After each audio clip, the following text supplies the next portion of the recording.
صدیوں پہلے جب پوری دنیا شرک، گمراہی اور نافرمانی میں ڈوبی ہوئی تھی، اللہ نے اپنی رحمت سے ایک عظیم پیغمبر کو بھیجا، حضرت نوح۔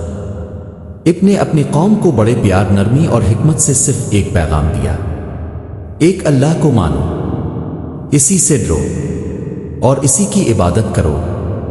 حضرت نوح نے 950 سال تک اپنی قوم کو سمجھایا، دن میں رات میں، چھپ کر بھی اور سب کے سامنے بھی، مگر قوم ان کا مذاق اڑاتی، باتیں بناتی اور ان پر ظلم کرتی۔ لیکن حضرت نوح کا صبر، ان کا ایمان، ان کا یقین کبھی نہ بدلا۔ آخرکار اللہ نے ان کی دعا قبول فرمائی اور حکم دیا، اے نوح، ایک بڑی کشتی بنا لو۔ جب خشک میدان میں ایک عظیم کشتی بننے لگی تو لوگ ہنسنے لگے، یہ صحرا ہے، یہاں پانی کہاں ہے؟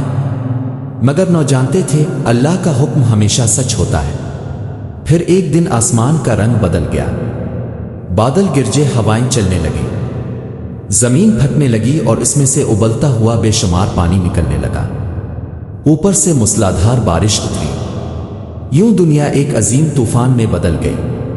اللہ نے فرمایا، ایمان والوں کو اور ہر جانور کے نیر و مادہ جوڑے کو کشتی میں سوار کر لو۔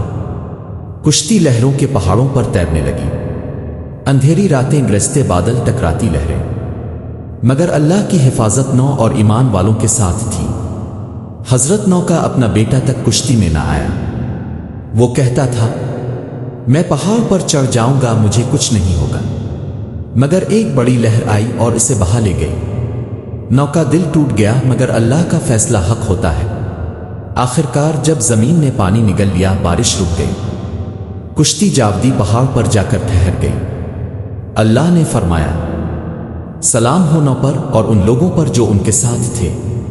یوں ایک نئی زندگی، ایک نئی نسل اور ایک نئی انسانیت کا آغاز ہوا۔ حضرت نوح کی یہ کہانی ہمیں سکھاتی ہے کہ جس کے دل میں ایمان ہو، اسے دنیا کا کوئی طوفان ہلا نہیں سکتا۔